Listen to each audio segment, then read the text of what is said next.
All right, guys. So we're going to start talking about deontology today. Just in case anybody's been living like under a rock. Okay, so first of all, I'm getting over being sick. I was like really sick this weekend, so I'm still having a little bit of trouble coughing or talking. So just kind of bear with me, I guess. You guys all know there's an exam on the 22nd, just in case you've been under a rock or something, okay? And class is online on the 20th, all right? So I don't mean like we're gonna have like a Zoom meeting or anything crazy like that. I'm gonna record something and put it on there for you. It's probably gonna be, I mean, at the rate we're moving, it should be just exam review at that point, all right? So there won't be any new material. I'll just give you something to get you ready, talk about some stuff to get you ready, okay? Probably what I'll do is I'll let people send me questions and I'll address the questions in the video. The first like 20 questions I get or something, I'll answer them in the video or something like that. All right. So we've been talking about this theory of ethics that's called utilitarianism. We've been doing that for like a week and a half, right? And what's the guiding principle of utilitarianism? Yeah. Do the act that causes the most good. Yeah, you're going to do what's going to increase the good. You want to increase the good. That's like that's what morality is all about, is making the world a better place, right? So that's been developed into a lot of different specific theories, and they're all united by that principle: act to promote the greatest good, right?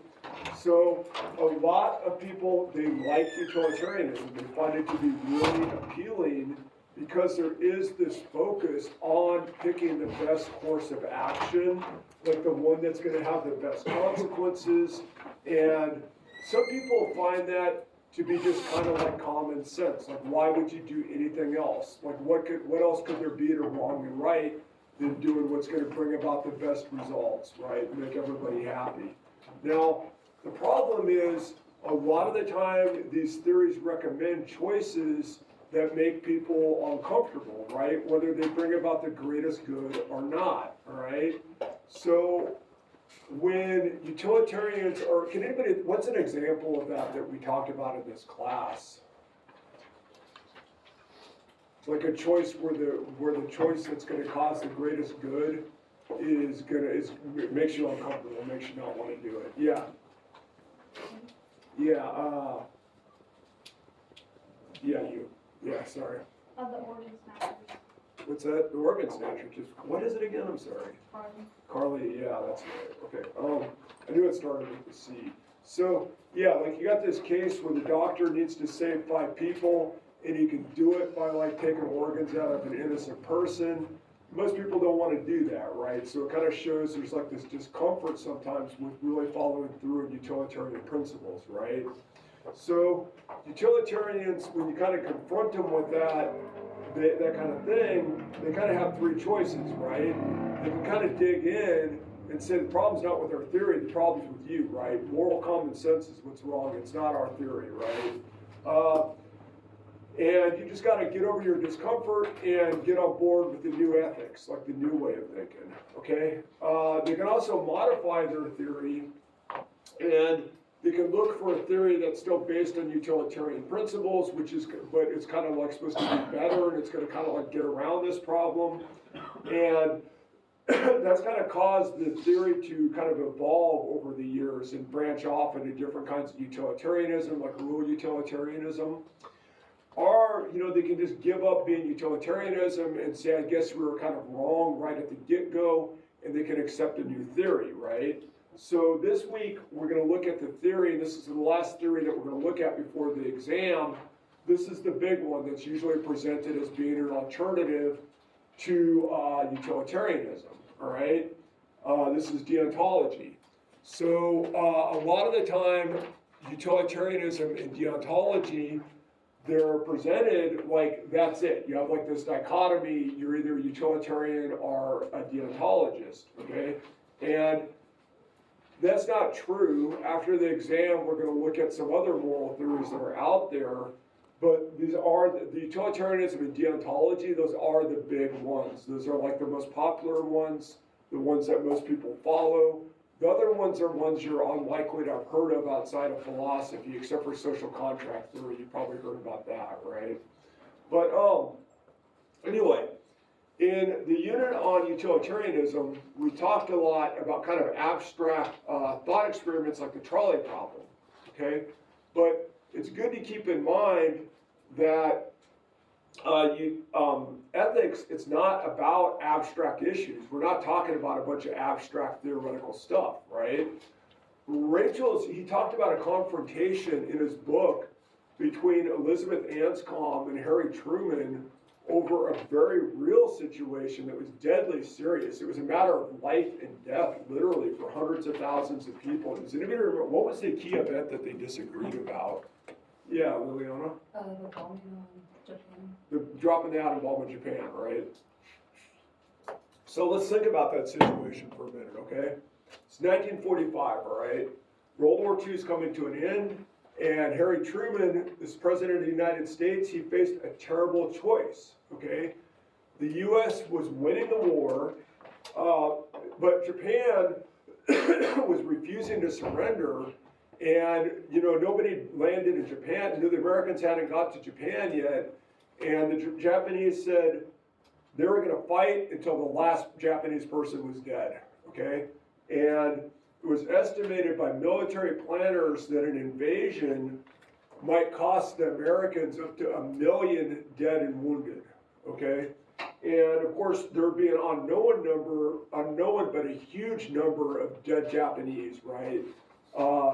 If they really followed through on their threats, and they were putting like 8-year-old kids in uniforms and pushing them out on the beach to wait for the Americans, right? So like it was going to be bad, all right? Now to put this into perspective, do you guys know what a Purple Heart is? You guys all know what that is?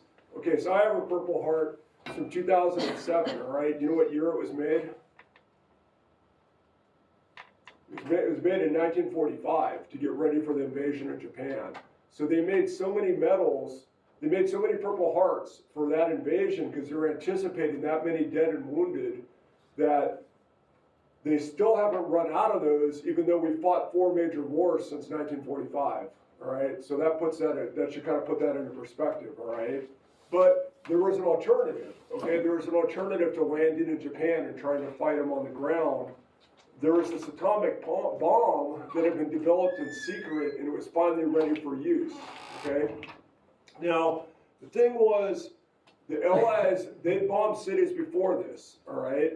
And like in Japan and Germany, they'd used fire bombs that had burned tens of thousands of innocent people to death at the same time. They'd done that a lot, right?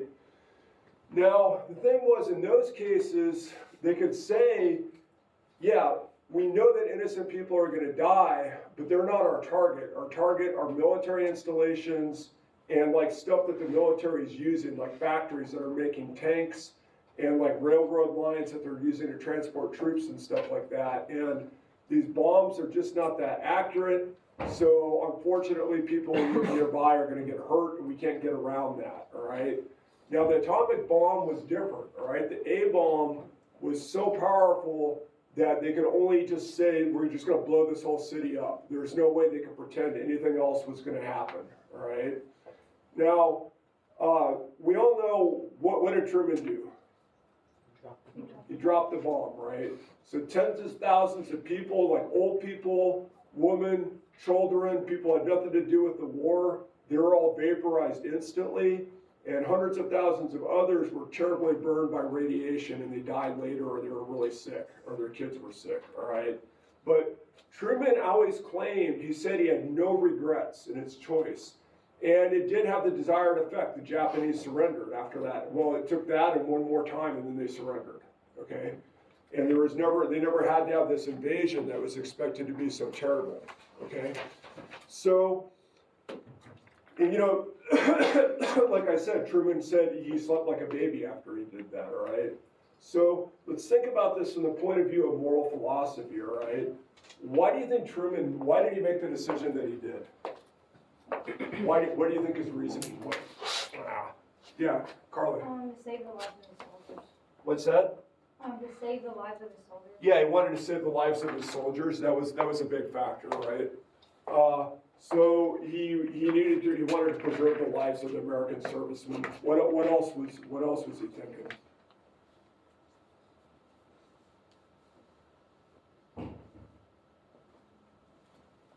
Yeah, cool. Just less loss of life in general. Yeah, I think that was a part of it too, right? He probably reasoned there was going to be less loss of life in general, not just like American life. I'm sure was like more important to him as the American president, but just like loss of life in general, right? Like if they were like fighting in the streets in Japan, more people would have eventually died than died in the atom bomb. I'm sure he was thinking that as well, right?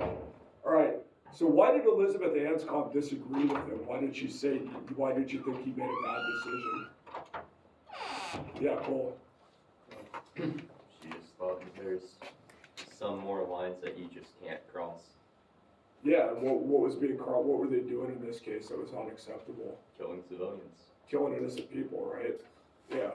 So she's just like, look, you don't kill innocent people. It doesn't matter like what is at stake. You just don't do that, right? All right. So what moral theory do you think Truman was thinking in terms of when he did this? He was thinking like a utilitarian. Did you see that? I mean, he was thinking of this like a trolley problem, right? You know, he's standing there and he's got his hand on the switch and he's got to decide what to do. Is he going to kill one person or is he going to kill 5? That's how he was thinking of this, all right? What do you think? What do you think Anscombe? What's she thinking in terms of? Right, she was a deontologist. She's like, look, there's these principles. You don't violate these principles. Okay. What do you guys? I mean, do you guys think that Truman did he make the right choice? What do you guys think?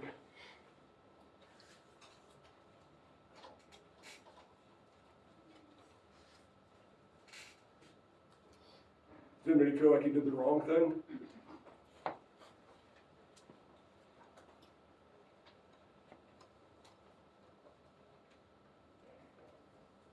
Yeah. I feel like he did the right thing because a lot of the time we forget that they dropped like thousands and millions of pamphlets over Japan, Mhm. but they were deemed as propaganda and they Yeah. weren't deemed as real for a lot of the civilians.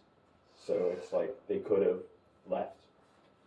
But Yeah, also, I mean, potentially, right? Like, theoretically, right? Like, that's something that like the military always does. They're like, oh yeah, we warned them, but like it's a lot easier to say that you gave people a warning than the realistic way to get them all out of there. But yeah, I hear you. Like, part of the blame is definitely the Japanese government. I mean, they knew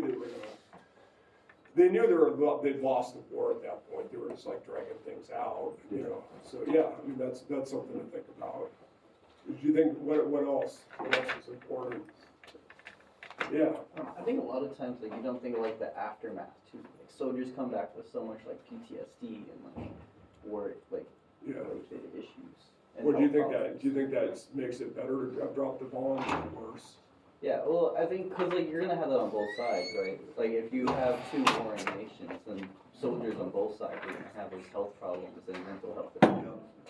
You get like these professors you can't hear because their eardrums got blown out a bunch of times, right? We're gonna look at a little bit, you know, after the exam at this. There was this guy Rawls. He was like a really Dr. Rawls was like a really important ethicist, and he was like really like kind of a religious deontologist. And then in World War II, he kind of like became an atheist. And then when he saw he was in all this combat in the Pacific, and then when he got to Japan after the war, he saw the remains of the atom bomb and became a pacifist after he saw what happened to the cities. So, yeah. All right. So, you know, it's a hard decision though, right? Can everybody kind of feel that? And you have these 2 moral theories that are, but can you kind of see how these moral theories are pulling in different directions here? All right. Does anybody feel like the guidance that they gave for this kind of historical event, does that tell us anything about which one of those theories is better, or does it seem like one of them was kind of concerned more with what was important, maybe? Does anybody feel like that? Like, does anybody get the feeling like one of those theories and there's no right answer to this, okay, I'm asking for your opinion. Do you feel like one of those theories was like kind of looking in the right place and one of them was like not? Does anybody feel like that? Do you understand what I'm asking? Yeah. I mean, I feel like deontology, they weren't taking into account that innocence was that away if that. Yeah, you can say that, right? Deontology wasn't taking into account that there was going to be bad effects either way, right? Because they don't care about effects at all. Like maybe they should, right? There was going to be big effects, right? Yeah, Cole. Deontology just feels a bit too rigid, like at its core. Yeah, you feel like they're looking at rules and they need to be looking at lives, kind of like that. Yeah. Was there another hand up? Or? All right. So so those are some kind of criticisms of deontology.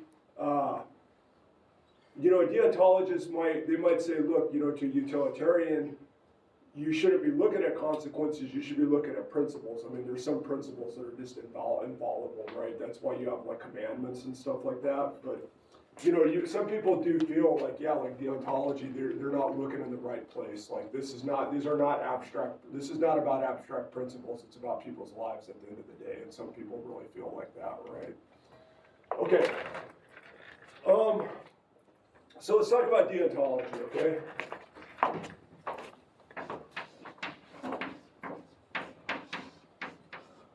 If you're going to sum it up, you say actions should conform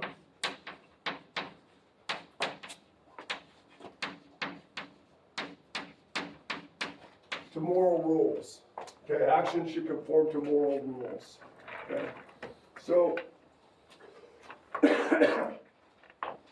when philosophers talk about deontological ethics, they are generally referring to one specific kind of theory that was developed by a man named Immanuel Kant in the 18th century, and he developed this into a very precise theory that was famous for the fact that it was extremely inflexible, all right?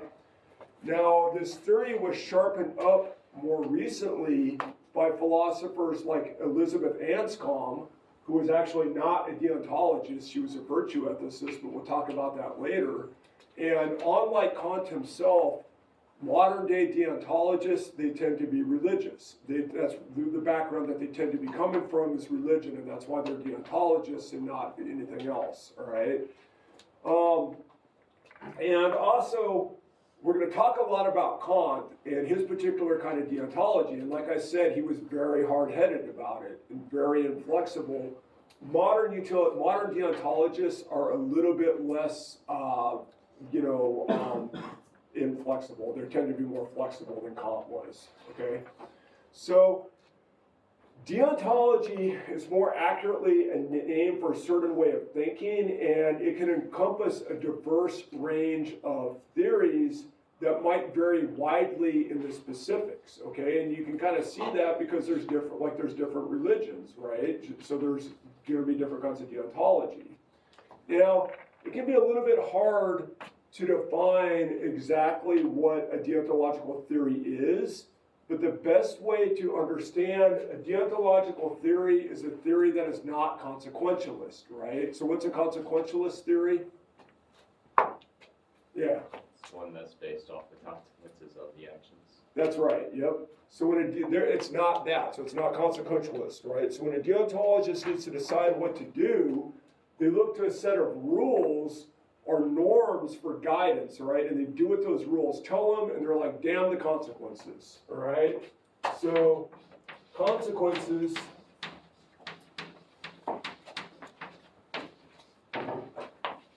do not matter. Okay? They don't care about consequences, okay? So it is important to understand that when we talk about rules in this sense, we don't mean rules that are like a set of laws that are on the book in any particular society, okay? So you can't go down to like the law center and like find all these rules, okay? So these are rules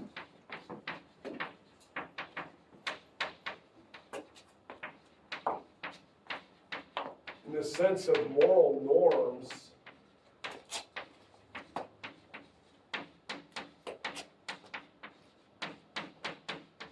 not actual laws. Okay? So does everybody understand what I mean by that? Okay. So a lot of people get confused about that, and they think like a deontologist won't break the law. That's not true. You know, if they think the law is conflicting with moral rules, they're going to break it, right? Okay. So another thing we should be clear about that people tend to get mixed up about is this is not rule utilitarianism.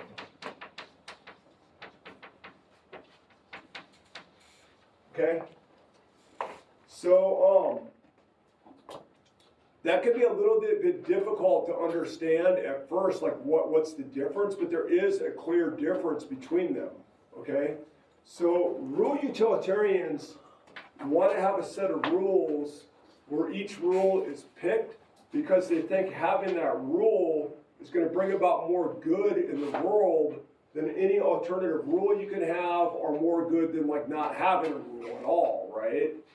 So deontologists, they want to have this set of rules, but as well, they also want to have a set of rules, but they want these rules to be based on notions like the intrinsic wrongness of certain actions, or like moral boundaries that just can't be transgressed, or like duties that always have to be upheld no matter what. They're thinking in those kinds of terms, right?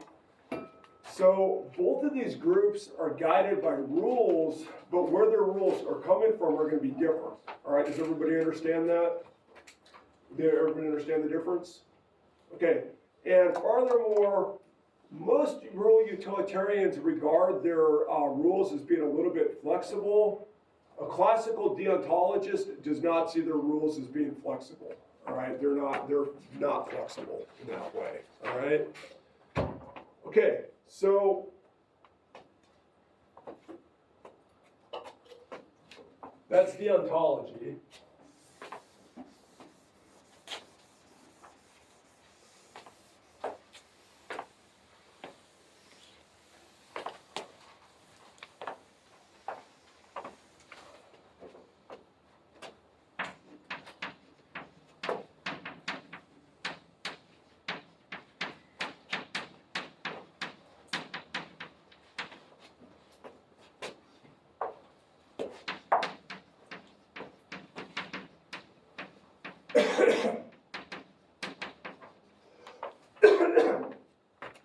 So like I said, classical deontological theories, they're rigid, all right? And they require acting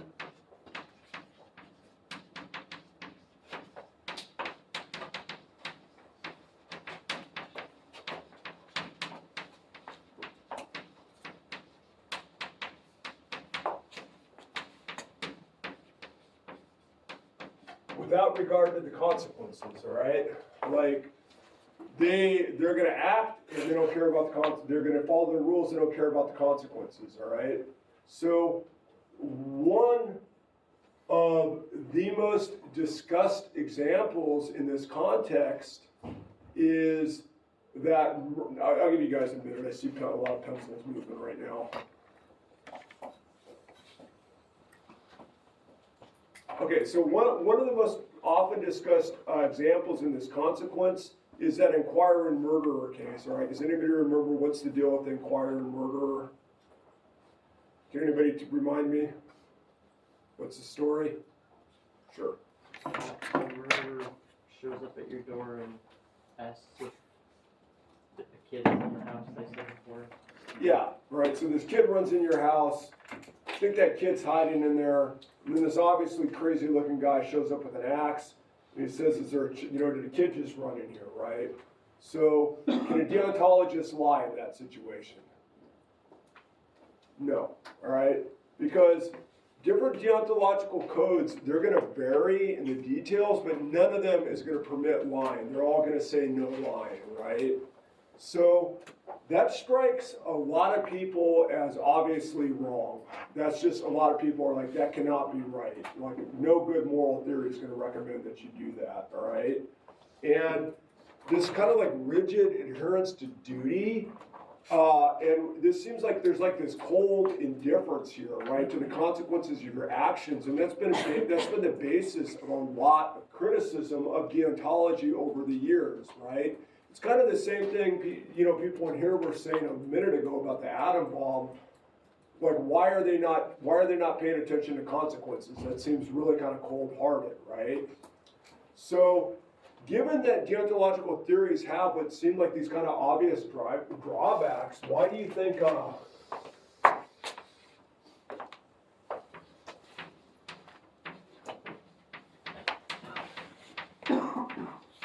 why do you think people go this route? Why do they like deontology? Yeah, Cole? Well, this is a question from before, but, Oh, it's a question, yeah. yeah, like, why wouldn't they have like a hierarchy of rules where one rule would trump like flying in an instant? That's what, okay, yeah, so that's a good question. Why don't they have like a hierarchy of Would that rules? just become So, rule utilitarian? That's one of the worries about it, but modern deontology is more flexible, okay? And it's been developed, but the thing is, no matter how it's looked at as being, no matter how you work it, you're not supposed to be looking at the consequences of what you're doing, right? So even if you have like this hierarchy of rules, the rules are not going to be picked so as to guarantee that the greatest good happens. They're going to be picked basically to guarantee that you don't make a bad choice, right? Does that make sense? Okay, so like, yeah, in the case, there are kind of ways of working out deontology where you lie to the murderer. And like no 20th century deontologist is going to tell you to give like that. You know, no 20th century deontologist is going to say not to lie, right? But the way that they do that is they're still not looking at consequences. They're weighing your various duties against one another, right? And some people feel like they're still just looking in the wrong place, right? And then, you know, that was especially true with like old school deontology, where they were just like, you know, there's just this rule and you have to follow it, right? But that's a really good question you're asking, because that's how 20th century deontologists did kind of like develop the theories. They're like, yeah, there's more than one rule that's going to be applicable, and you kind of need a way of choosing between them, right? Yeah. But okay, so let's clarify this and say like why, or think about it like this: why would we take a theory where even if there's various conflicting rules, you're still not looking for the one that's going to guarantee the best outcome. You're just looking for the one that's going to like break the least like moral code, right? Does everybody understand what I mean by that? So like, in the case of the inquiring murderer, if you have two theories that come into conflict, you're still not really worried about that kid's life per se. You're worried about what's going to cause, like which one's going to break more of the moral rule, like letting somebody die on your watch, like when you're responsible, or like lying. You know, does that make sense? Yeah. So why do you think somebody would like such a rule? Yeah, Carly? Religion. Religion? Yeah, well, religion's one. If you're religious, you're gonna like deontology, right? So that's one reason why some people like it. Kant himself was not. He wasn't religious, which is kind of weird. But yeah, if you're religious, you're generally like, by and large, you're gonna be a deontologist. Why else do you think somebody might like this? Yeah, Megan? Why do you see it as simple? Yeah, it's simple, right? It's not gonna it's gonna give you straightforward answers, right? Yeah, Carly? It's consistent. Yeah, it's definitely consistent. That's good too. Right. Yeah, so does everybody kind of see the appeal of those? You know, it's like consistent, it's simple. Yeah, Cole? Oh, I was gonna say it's impartial. Let's go with fair, because impartial, when we use the word impartial, I don't want people to get that mixed up with remember when we were talking about how utilitarianism is sometimes too impartial, right? Deontology, that's one reason people like it, is it doesn't have that problem, but we can say that it's fair. I think that's a good way of putting it. Yeah. Harley? You're like taking your feelings out of it, so it's kind of stable. Yeah, no feelings. I mean, utilitarianism is not supposed to have those either, but that's what, that's kind of a good aspect of it, right? All right, so one reason people like it is it's just not utilitarianism, all right? So utilitarianism has problems, right?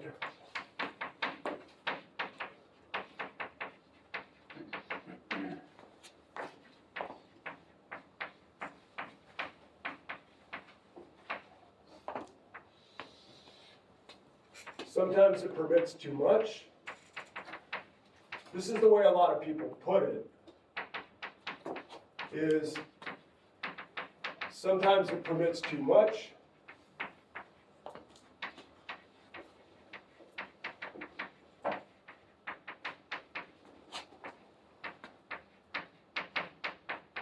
Sometimes it doesn't permit enough, all right? So a lot of people feel like utilitarianism, it's too strict in some respects, and it's not strict enough in others. All right, what do you think I could mean? But what do I mean by that? In what sense do you think it's not strict enough? Yeah, cool. It allows for murder if the means are good. Yeah, it allows anything if like the means, if the consequences that you're aiming at are good enough, right? If the ends are always going to justify the means, right?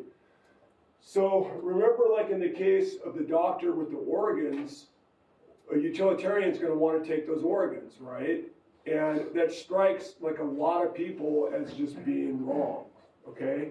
So, but you have like that organ snatcher case, or the logic of basic utilitarianism, the action of killing that person and taking their organs, it's not only permissible, it's required. It's the only right choice you can make in that situation, right? Or, if you prefer like a more real world example, you can think of the dropping of the atomic bomb, right? Okay, so the other problem is that utilitarianism, it seems too demanding in some respects. In what respect do you think it's too demanding? Yeah, Max? It asks you to be completely impartial. Yeah, so it's a requirement for complete impartiality, right? And that includes with like the distribution of resources that you have, like if you have a surplus of money or you have a surplus of time. Remember, utilitarianism says you always need to be using those in a way that's going to have the greatest possible benefit for everybody, right? So you can't favor your own welfare, the welfare of your family, the welfare of your close friends. You can't favor those over total strangers, right? So does everybody kind of remember that and how that's kind of like a problem for utilitarianism? Okay, so utilitarians have kind of tried to solve those problems, all right, and kind of bring it more in line with moral common sense. Does anybody, what's the main way that utilitarians, you kind of modify basic utilitarianism to try to avoid those problems? Yeah. Become a rule utilitarian. They become rule utilitarians, right? So, rule utilitarians, they're like, yeah, you have like these rules that say like doctors can't harm people even to save lives, and you need to look out for the needs of your family before you look out for the needs of others, and so on and so forth, right? Because they say, look, those are the kind of rules that are going to lead to the best overall good, right? But rule utilitarianism has serious problems, okay? So first of all, it's essentially like an impossible task to have like a set of rules like that that's going to bring about the most good in every possible circumstance and still be something that's simple enough that anybody can know it, right? And you're going to get these, I mean, you can have like a rule that says act so as to save the most lives, and then you need all these exceptions like unless that would require you to kill somebody, and then that's okay if you're a trolley operator, but not okay if you're a doctor, and it's okay if you're the American president and you're in a war, and so on and so forth, right? So obviously, like any such set of rules, if you could even come up with one, it's gonna be impossibly long and complicated, right? So if you try to cut corners by allowing for individual judgment and kind of like flexibility, then you're back to being an act utilitarian, right? And if you're like, well, okay, so let's make a more rigid set of rules that's just gonna give the best results most of the time, then you're basically, what do you think you're doing there if you make your rules more rigid?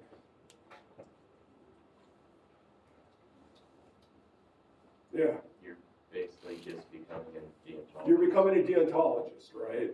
And deontologists, they like to point out that when people realize that utilitarianism is not really working, the most common way that they try to fix it is to try to make it more like deontology, right?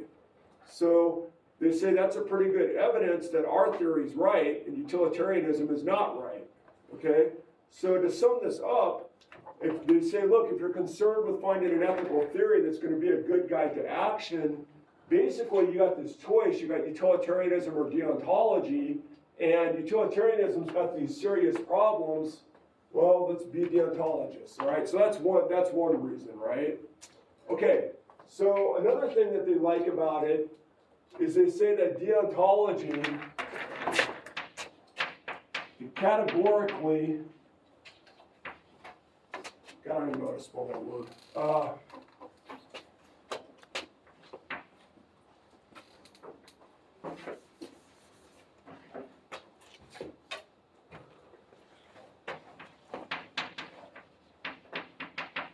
Categorically prohibits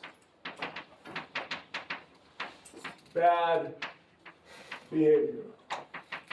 All right, you guys all know that word categorically? It just means flat out, right? So deontologists, they claim that their theory is better because, you know, it categorically prohibits bad actions regardless of the circumstances, all right? And a lot of people think that's really important, right?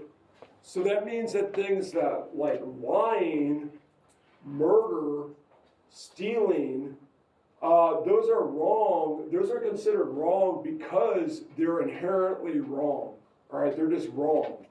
And, you know, there seems to be something kind of appealing about that, right? Like, why don't you murder?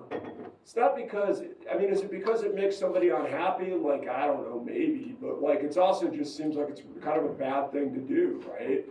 And you don't get into these sticky questions. You know, with deontology, you don't get into, like, these sticky questions about why can we kill one person in the trolley problem case but not kill one person in the organ snatcher case, all right? And a lot of people think that that's kind of a major benefit for it.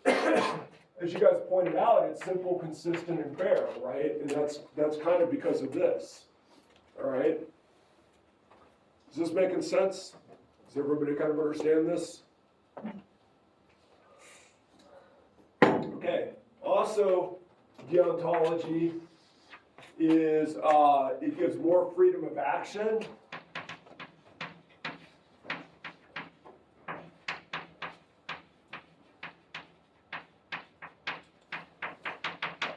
Right? And it's less demanding of that kind of strict impartiality.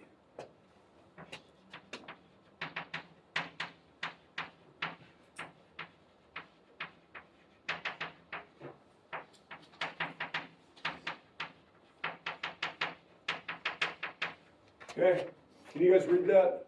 It says it gives more freedom of action and is less demanding of impartiality. Okay.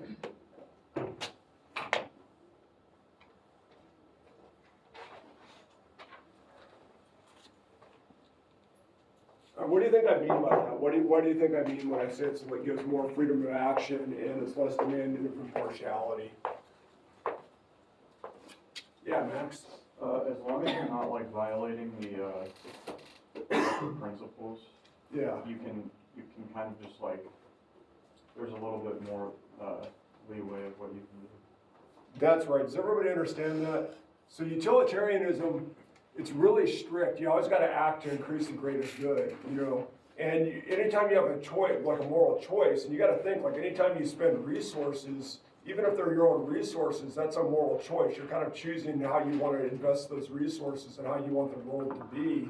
And the deontologists, they're like, dude, you do what you want as long as you're not breaking the rules, okay? So it gives kind of more freedom of action, all right? So deontology, it gives individuals the room that they need in order to pursue their own interests and those of close associates, right? As long as they stay within the boundaries that are set by these absolute rules, okay? It's because they won't be required to always devote time and resources where they're required to gain the greatest good, right? So people living by deontic principles, they're pretty much free to do what they want as long as they're not breaking rules, all right? Okay, so can everybody kind of understand that and understand why? Okay, so a lot of people kind of have this gut feeling, especially these days, that utilitarianism is the way to go, but can you guys all understand kind of why deontology's got some appeal now? Yeah? All right. So let's talk for a moment about the different kinds of deontology that are out there, okay? The two major kinds.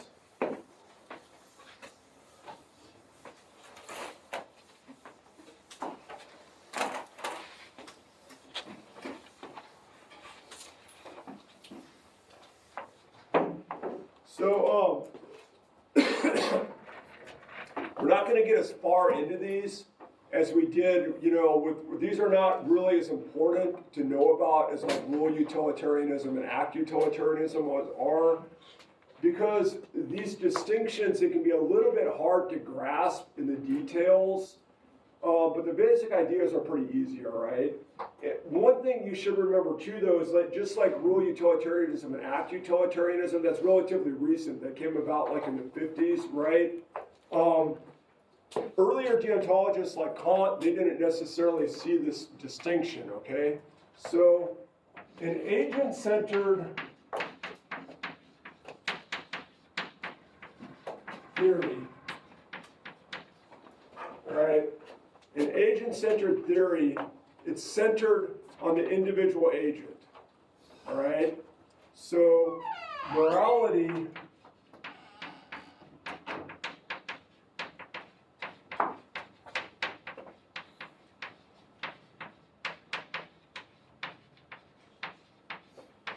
centered on the agent, all right? So as one author put it, the basic idea is that each of us needs to keep our own moral house in order, okay? So that means that morality is a personal matter, all right? And you follow the rules of your deontic system in order to keep yourself free of sin or free of moral taint. All right? Does everybody understand what I mean by this? You know, so the whole idea is to keep yourself free of sin. All right? So exactly what that's going to look like is going to be different for different people. All right? But that's not in the sense of like moral relativity. It's not a relativistic theory at all. All right? It's not. They're not saying wrong and right are up to the individual. What's going on here is that different people, this is all about duties, and different people are going to be caught up in different networks of duties, all right? So this is based on duties, and it recognizes that individuals have different sets of duties, okay?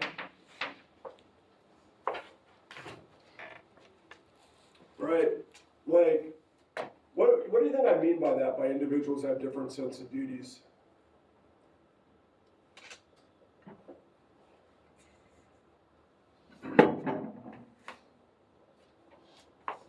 Think about like the relations people have. What kind of special duties do they have that other people don't?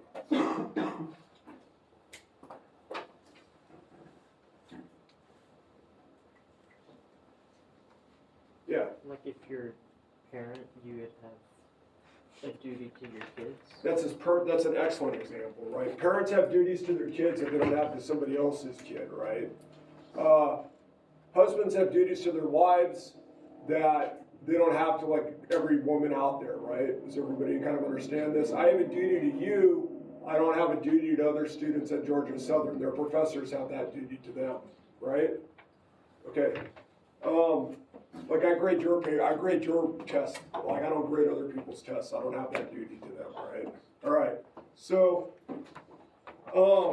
this is a deontological theory, so it's going to have certain absolute rules that can't be broken.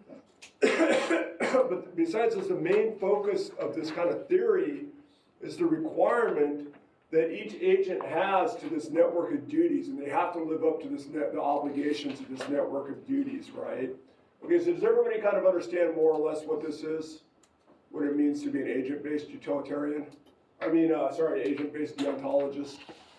Okay, so agent-centered theories are informed, they're usually religious. They're usually informed specifically by Catholic doctrine. This is very associated with the Catholic Church, and it's been developed a lot by Catholic philosophers. And this stuff can get very complex, all right? And this theory distinguishes in very fine ways between different kinds of motives that a person might have and different kinds of ways a person can cause an action. And little kinds of fine distinctions can make a lot of difference in the moral judgment that an agent-centered person would pass on that kind of action, okay? So, can anybody think, why might somebody not like this?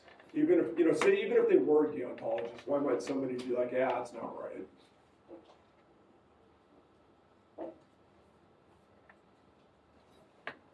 Yeah. I don't know. I guess they think that their role should be universal. Yeah, it should be more like the same for everybody. Yeah, that's part of it. That's part of it, right? So, one reason is some people find these really fine distinctions to be kind of implausible. They think these guys are like hair splitters, right? Another one is they just see, and this kind of goes with what you're saying about making things universal. They think there's just this kind of like narcissism about making ethics like all about you, right? This is all about how can like I keep my soul clean from sin, and they're like, dude, ethics is not supposed to be about you, right? So that's, some people don't like it for that reason, right? So their alternative is patient-based theories, okay?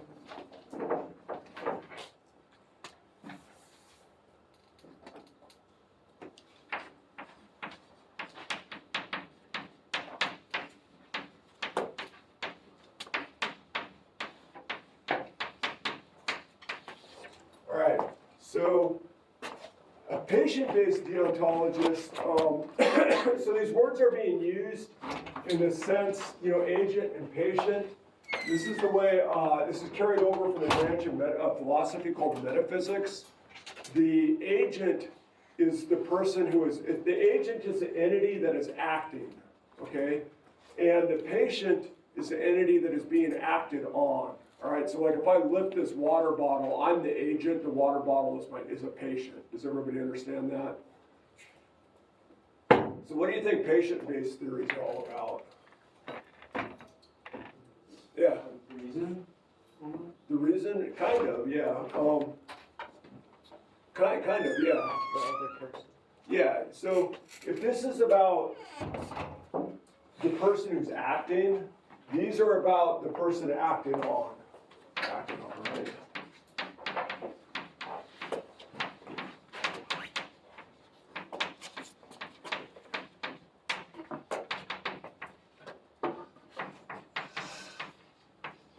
Are just, affected in general. The person is being affected by what's going on, okay? So, if agent-based theories are kind of all about duties, what do you think that the patient-based theories are kind of all about?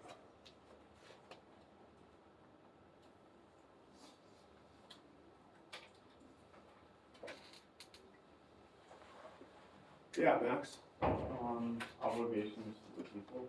Or Okay, good, yeah, so if there's, you know, you have like obligations towards people, what do you usually call it? What's that usually called? Yes, so these are about rights, right? They're about people's rights and how you have to treat them, right? So these, you know, these are about the duties that agents have. These are about the rights that patients have, okay? So is that kind of making sense? Okay, so that kind of deontological theory, it is more about what's permissible to do to other people who might be the patients of your actions, right? And making sure that their rights are not violated, all right? So what, generally speaking, what kind of where on the political spectrum do you think most agent-centered deontologists would be at? You're my political scientist. Huh? Aren't you a political scientist? Okay, do you have an answer for that, or? No. What do you guys think? What kind of moral political theory do you think? Where on the political spectrum do you think they would tend to be? Yeah. probably more like right. Yeah, they tend to be more like conservative, right? Like conservative people. Does that seem right? You know, not 100%, but generally, yeah.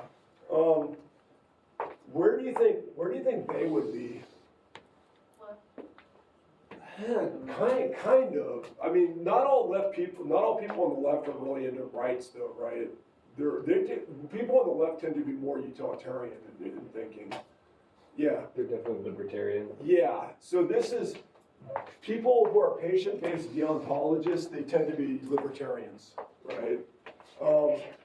Because there's this they see very strong prohibitions on infringing on the freedoms of others, no matter what the purpose is, or no matter how much good is going to be brought about by doing it, right? Like, you don't mess with people's rights, you don't mess with their property, and so on and so forth. That's kind of the patient-based theory, all right? So, let's talk about a situation, all right? So, there's a bunch of people, they're trapped on a lifeboat, all right? And the lifeboat is sinking, and they know it's got the weight, there's one too many people on the lifeboat, okay? And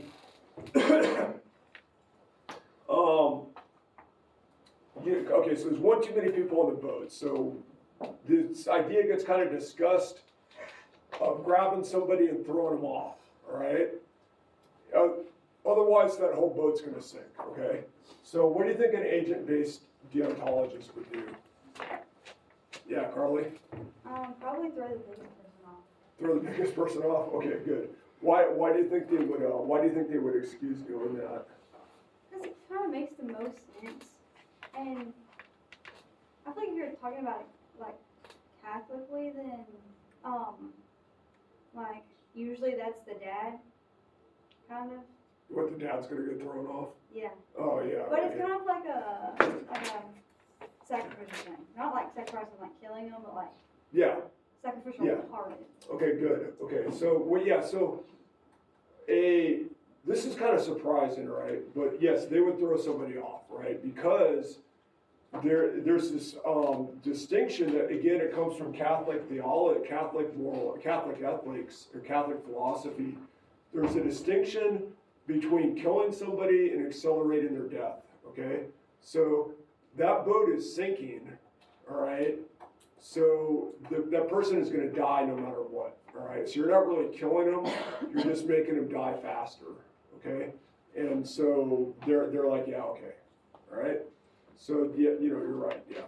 So what do you think a patient-based person would do? What do you think a patient-based person would do? Yeah. Probably like the same, because everybody has the same rights. That's exactly right. Okay, they wouldn't do that. They wouldn't throw the person off. Yeah. Why would they sacrifice themselves? Well, I mean, let's just leave that possibility out for right now. Yeah, you know, because they might do that, but they don't feel obligated to do it in the way utilitarian would, right?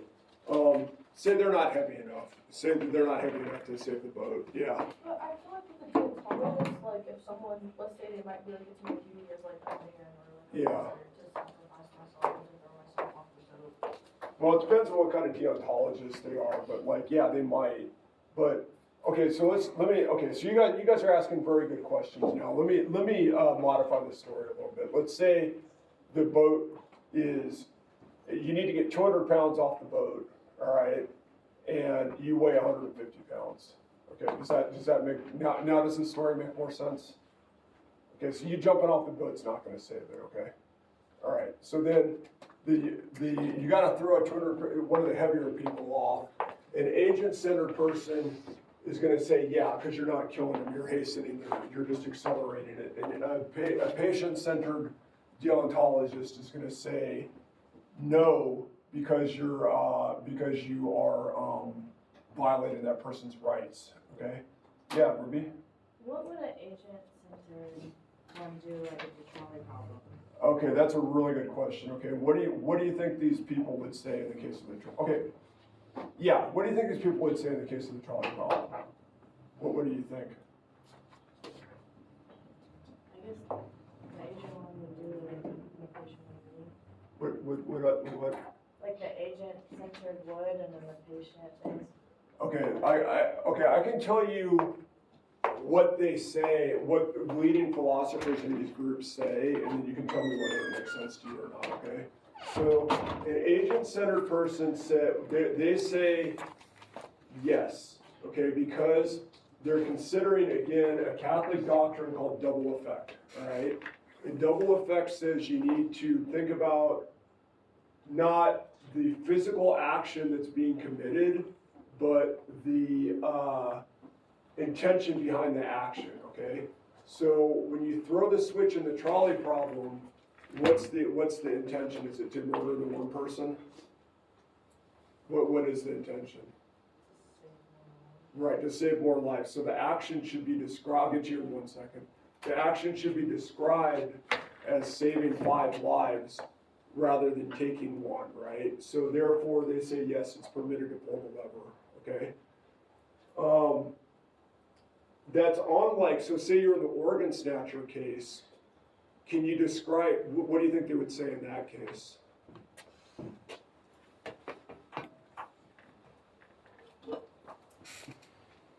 They say no because there's no way to re-describe that, so it's anything but a killing. Okay, that's what they say. Yeah, what are you gonna ask, Carly? How would you like differentiate the intention rather than the consequences? It's because it's what you intend to happen. Well, okay, so that's a good question. Yes, you're looking at what you're trying to bring about through the action, but it's not. You're not weighing that intention in terms of the consequences. You're weighing it in terms of the intrinsic wrongness or rightness of what you're trying to do. Does that make sense? Yeah. So that's an excellent. You guys are asking really good questions. You guys are my best ethics class I think I've ever had. You guys are really good questions. Okay, so what do you think the patient-centered people would do? What do you think they do in the trolley problem? What would they do?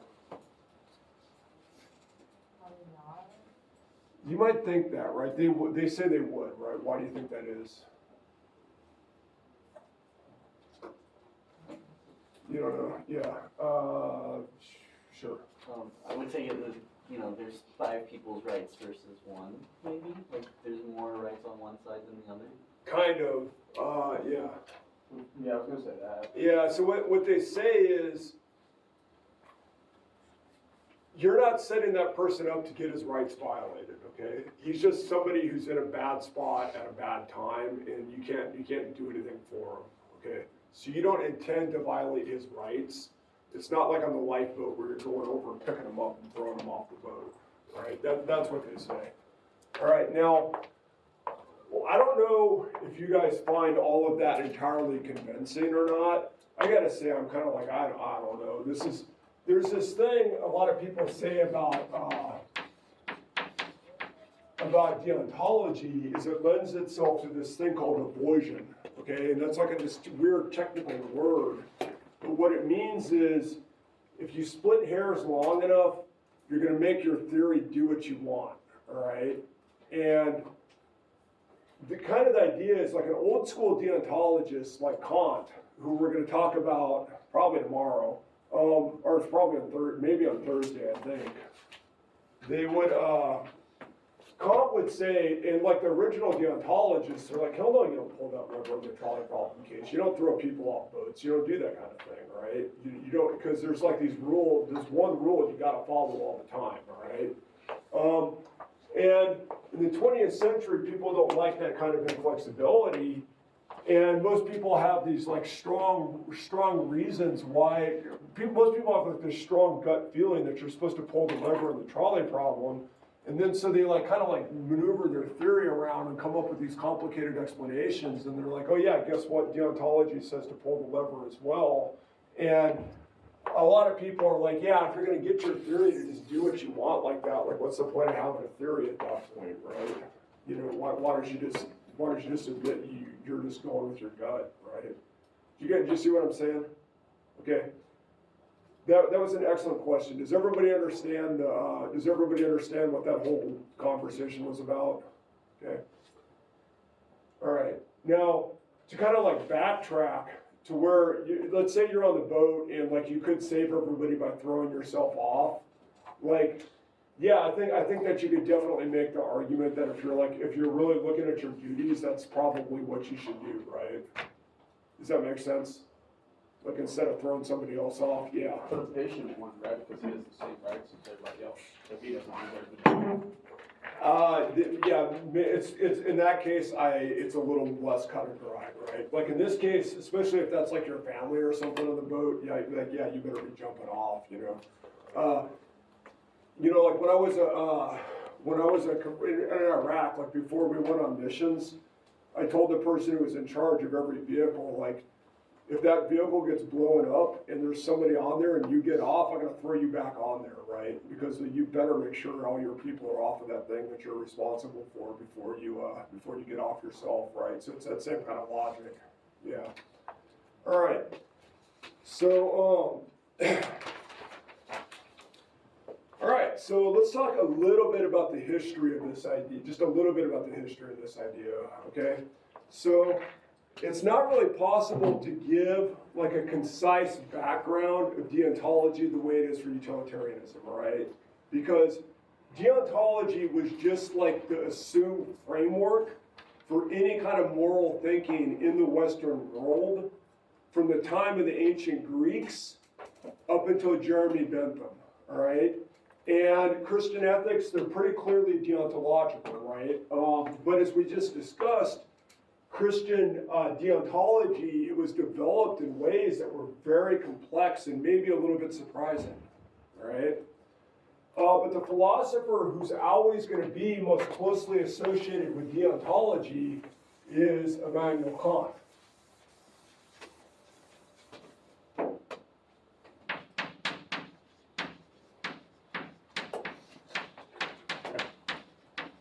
All right, he was a German philosopher who lived from 1724 to 1804, all right?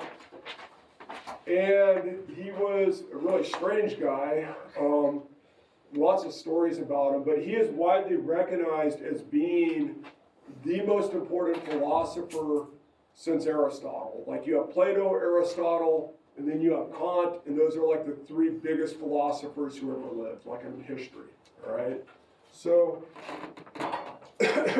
his philosophical work, it's enormous and it's complex and it covers every branch of philosophy, but we don't really care about what he had to say about anything but ethics, all right, in this class, okay? So, I mean, he's important, every class, he's like really, really important in the history of philosophy and the history of a lot of stuff like psychology as well, right? But we're just going to talk about his ethics in here, okay? He was the first person he wanted to take deontology and put it on a basis that was not religious, okay? He wanted a non-religious deontology, okay? And his theories were modified by later thinkers, but, you know, his name, he's always going to be the name that's associated with deontology, all right? Now, Let's think about one question. If deontology was kind of what everybody assumed before Kant came along anyway, or, why, well, I should say it's what everybody assumed up until about the 1700s, okay? Why do you think he spent so much time defending it? What do you think was going on?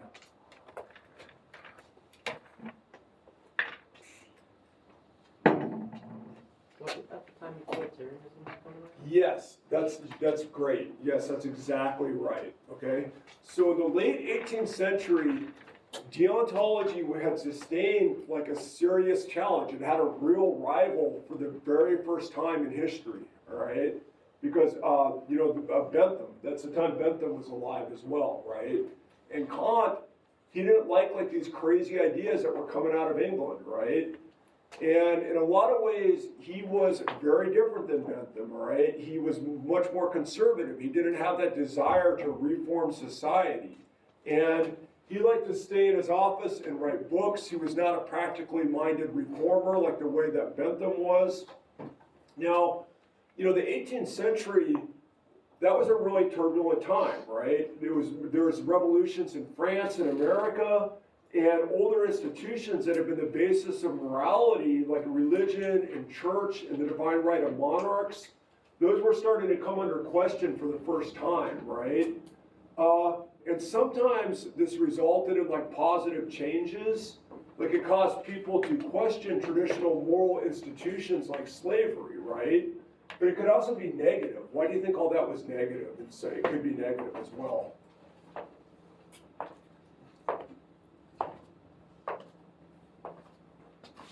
So some people were like, the church was gone. The church was losing its authority. The king was losing his authority. And they started to question everything. And they're like, hey, maybe this stuff that's been around for a long time, like slavery, for example, is bad. Okay, that's great. That was good. That was great. But those kinds of things can have a darker side as well. Why do you think that was? Yeah. Could it be that they could start to say certain things aren't bad? Yeah, right. So look, if a lot of people, when the basis of morality got knocked away, some people were like, okay, great, let's build this again and make it better. Okay. Some people were like, they felt like they were adrift and there was no morality, there was no basis for morality, or there was no morality, right? And they became what at the time were called libertines, and today you would call them nihilists, right? They're just like, there is no morality, there's no wrong and right, okay? So Bentham and Kant, both of them were worried about this, and they wanted like a new foundation for morality that would replace what was lost when the authority of the church was weakened like that, right? But they had very different versions of what that new morality was going to look like, right? Bentham wanted something that was like radically different than what had been there before, and Kant wanted something that was going to look pretty much just like that old-fashioned morality. It just wasn't going to have God involved, okay? And it was largely because Kant was worried about the way that utilitarianism was kind of catching on and spreading, that he spent so much time and effort defending deontology. Right, so does everybody kind of understand more or less what he was all about? Okay. Now, as I mentioned, his philosophy, it is enormous and complex, all right? And he wrote literally thousands of pages, and there's scholars, they spend their whole career, like 40 years, 50 years just studying Kant, okay? And trying to figure out the details. But the basic idea, it all comes down to a distinction that he draws between different kinds of imperatives. What he calls these imperatives, right? Actually, he called them something in German, but the word, whatever word it was, it's always translated into English as imperative, all right? And an imperative, you can also call it an ought or an obligation, okay? It's something you should do, all right? So Kant says there's two kinds of imperatives, all right? A hypothetical imperative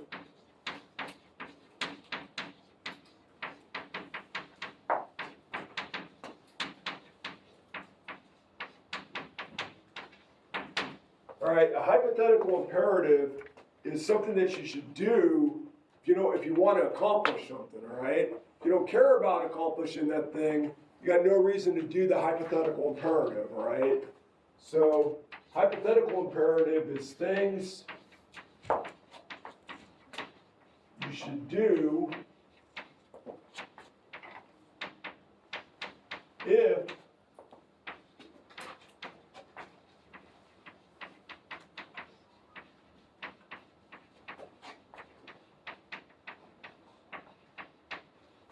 you want to accomplish some goal, okay? So, most, so, this is also called conditional, excuse me, I guess I'm still getting over being sick. This is also called the conditional imperative because, it's saying under certain conditions you need to do this thing, all right? So does everybody understand what I mean by that? Can anybody give me an example of a conditional imperative? Yeah, cool. Be able to drive on the streets and have a driver's license. Yeah, right. That's a good one. Okay. So you got to get you need to get a driver's license if you want to drive. That's a good. If you don't care about driving, you don't need to get a driver's license. Okay. So if you want to do well on the exam, you got to study for the exam. If you don't care how you do, you don't need to study. If you want to play violin, you got to practice violin, right? If you don't care about that, you don't need to practice, okay? So that's pretty easy to understand.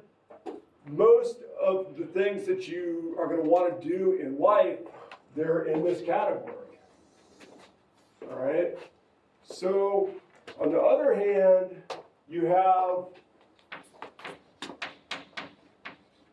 categorical imperatives.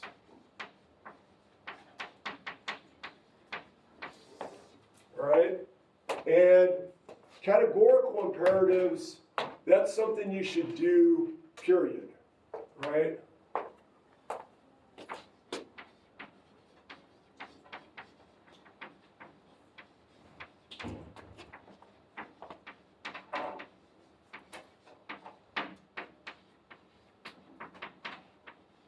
All right, so you just do it no matter what.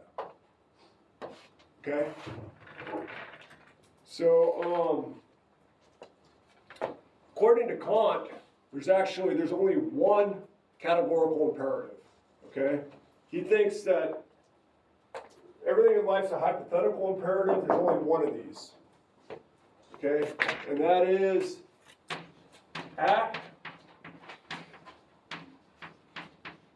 only according to that maxim by which you would will that at the same time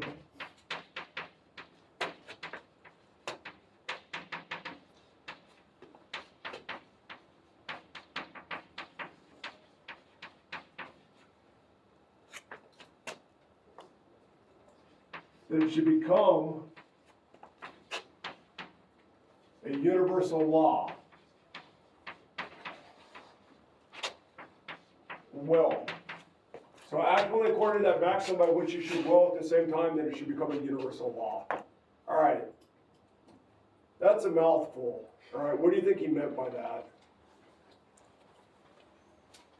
Yeah. Only do things that you can will are done by everyone. That's a really good way of putting it, all right? Only do something that you would will that everybody would do it. Okay, so in other words, the way I usually put it is only do what you want everybody doing all the time. All right? So we'll talk about that more on Thursday, all right? You guys take care. I'll see you on Thursday, all right?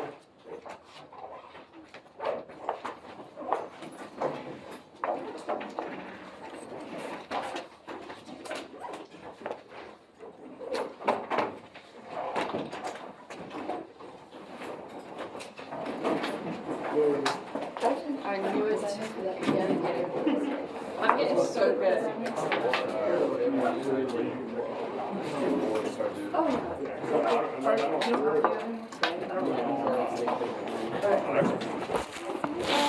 don't wanna go to my next class.